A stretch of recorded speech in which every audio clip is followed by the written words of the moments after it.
What's up, everybody? I just want to say something quickly here. Lots of the people that are carving, starting to carve and learning, like really fresh carvers. I think I've been doing it for 3 years now, but this is a piece of, I don't know, maybe somebody can say if it is or not, of white oak I got from Vancouver Island. But I'm not too sure if it is or not. You can see the green there. I don't know, but maybe a more wood expert, like maybe Glenn out in Quebec there, you might know. But my point is, this was a round little branch, right, or a log or whatever, right? So I got it cut in half. Because instead of carving one piece, instead of carving one piece from a log, you get two. And it's flat, so it's going to pretend this is the wall. You're going to put a hanger up here. This is too heavy to just drill a hole to hang on a nail, but you're going to put a hanger up here, and it sits flat on the wall. So you don't only have, instead of it just kind of standing there weird, you know what I mean? If this was, pretend this was still a whole log, it would be tippy. You know what I mean? So if you don't have a saw, find somebody that has a saw, like a skill saw, any kind of saw you got. This was done on a bandsaw. My buddy helped me. And use any saw you got to cut the piece in half. You know, it doesn't have to be this big. It can be way smaller. Cut the branch in half, lengthwise, because then you'll get two pieces out of one. So I'm going to carve this thing quickly. I'll do a normal speed carving. This is a piece of driftwood. It's pretty punky. It's pretty soft, so I'm not too sure how the carving is going to go. But I think it might be a little bit spalted. I don't know. Whatever. I'll carve it, just kind of, and I'll do a talk through when I'm doing the carving. And also, the ladies are going to like this one. Oh, it's a rolling pin. I'm going to carve a wood spirit on this sucker. I've carved a few of them and they sell pretty fast. So my stepmom got this for me, but this will just be I'll make this a separate video, and it will be a speed carving video so you can see how I do it. And I'll probably also get a slice of the back cut flat on the bandsaw if my buddy can help me, because then you can just put a hanger on it and it will be able to hang on somebody's wall. Like I said, pretend this is a wall, and then you got a wall hanger, old rolling pin. I find these at the thrift store for like $1 or $2, right? But anyways, thanks for getting me the rolling pin, Maggie. There's a shout out to Maggie. Ooh, Maggie! Okay, so I already got my lines drawn on. Everybody can see my template. So what I do now is I carve outside of the lines, on the outside of the lines. So you can see here I'm just doing multiple passes, taking my time. This is harder wood, so you don't want to press too hard on this this side of the wood anyways, or it will just dull your bits. So just take your time, do multiple passes. Just carve it on the outside of the lines. Oh, softwood, look at that. Boom, that's what I'm talking about. Punky wood, people. It's not really worth carving.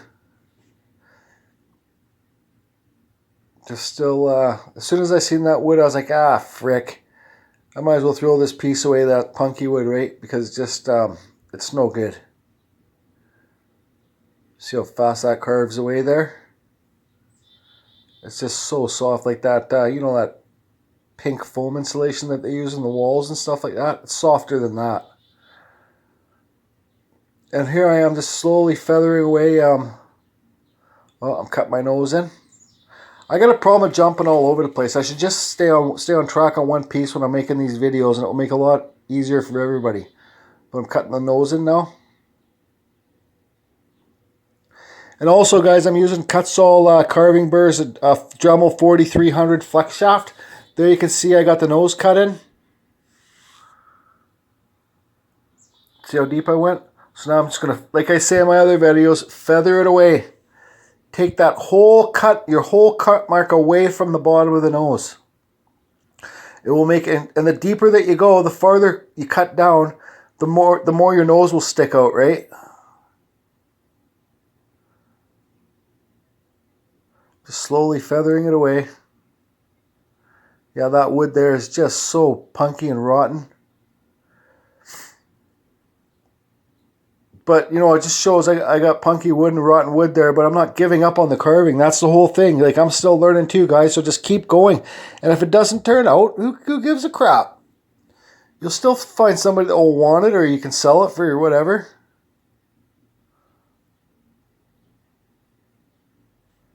Just doing more outcuts of my lines. Cutting the inside of the beard out.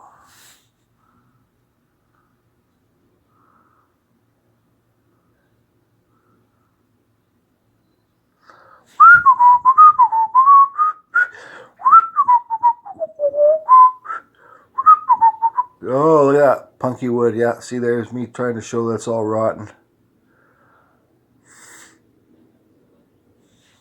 So basically in this part of this spare carving, I'm just cutting in all my pieces, like my beard hair, my mustache, and then I'm feathering all the cuts out away so everything's elevated off the carving. So the beard's higher, the nose is higher.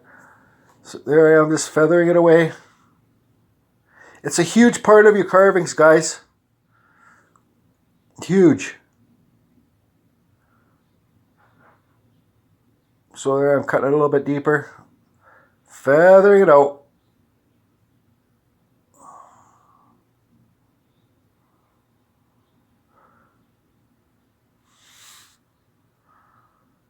I'm cutting the inside of the mustache there.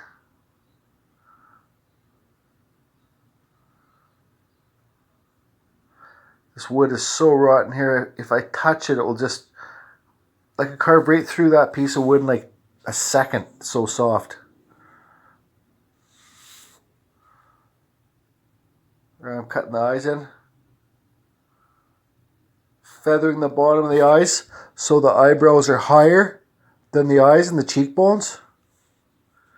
See how that eyebrow is raised up there now? I gotta get a better camera mount so it's not attached to my table. So you see how the eyes raised up there? Now this side, oh, rotten wood. Look at how easy it cuts through there. Bam, gone.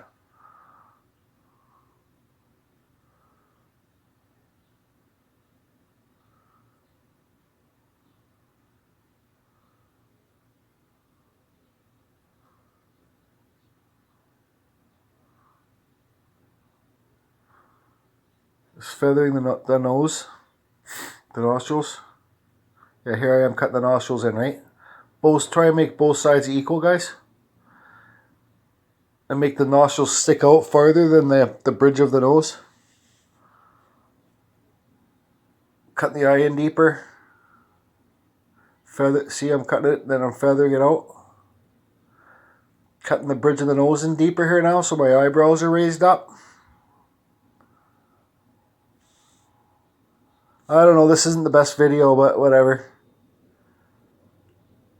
Cutting the eyes in deeper. You know, so when you're doing a piece like this too, when you start carving it right away and you find out the wood's not very good, like half of the spirit's good, half of the wood, the white wood is the punky wood, obviously. I'm cutting the top of the eyebrows in, and then I'm going to feather out all the way there. But when you're doing a piece like this, just don't spend a bunch of time on it. Just finish your piece. Always finish your piece, unless the whole thing's punky. Finish your piece, and then, because that's how you practice. That's how you get better. You know what I mean? The whole time that once I seen that punky wood, I wanted to chuck this one away, but I says, no, I'm going to keep on carving it because I'm going to learn how to deal with the punky. Watch this. I'm going to stab this into the punky wood to show you guys how bad it is. Yeah, see? I could stab that thing the whole way through the carving if I wanted to. So when you get driftwood, guys, take like a screwdriver or something and stab it into the wood. See how soft the wood is too. And another good point, a friend on here made a good point about finding driftwood. Make sure it's not a popular beach where you get the driftwood from, because if it is, a good chance some dog pissed on that driftwood. You know what I mean? Oh, that was the point of the year. I forget who said that, but it was a good one. So I basically get my driftwood from more of a private kind of beach. I don't think really anybody takes their dogs down there anyways. So, but even I know when I'm searching for driftwood, I gotta take a piss. I'm gonna piss on the beach. You know what I mean? As long as nobody's around. So keep that in mind too.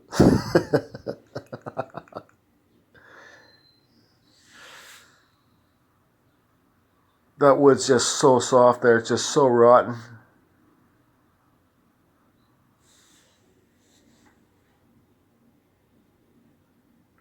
Just me cutting everything in deeper, right? Trying to get rid of that rotten wood, trying to keep both sides the same.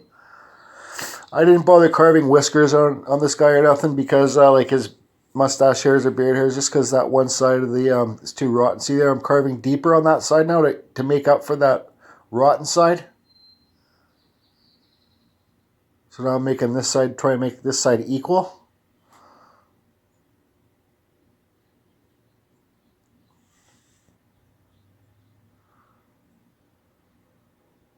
Okay, I'm tired of talking now, so I'm going to stop talking. We'll just let it play out, I guess.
Oh yeah, okay, here's my sander. I just, you might as well, even though it's a piece of crap carving, you might as well at least try and clean it up a little bit, make it somewhat presentable so you can still at least sell it or give it away.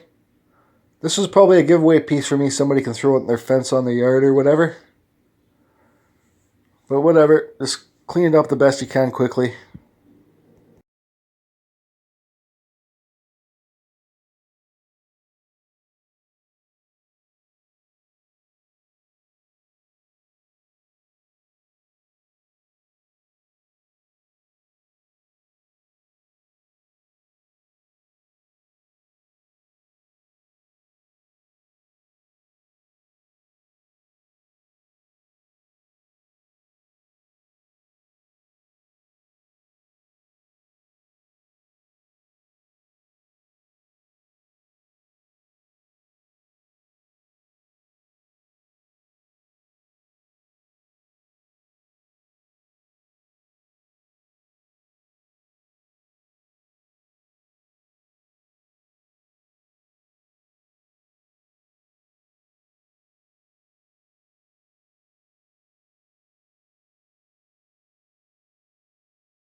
Okay, so there you go. You can see how punky the wood, that's what punky is, people. It's soft like foam, like that hard foam stuff. So this guy's screwed up. Just goes to show you that not every wood spirit turns out. But you know what? I didn't stop carving it. Because what did that take me? I don't know. I didn't look at the clock, but like 10 minutes. And I'll be able to sell this for 10 bucks. Somewhere down the road, somebody will buy it for 10 bucks just to hang outside in the cabin. I don't know. Looks pretty messed up. See how it's just, you can see how it's all punky on this side here. So, but whatever, there you go. Now I'm going to carve this sucker.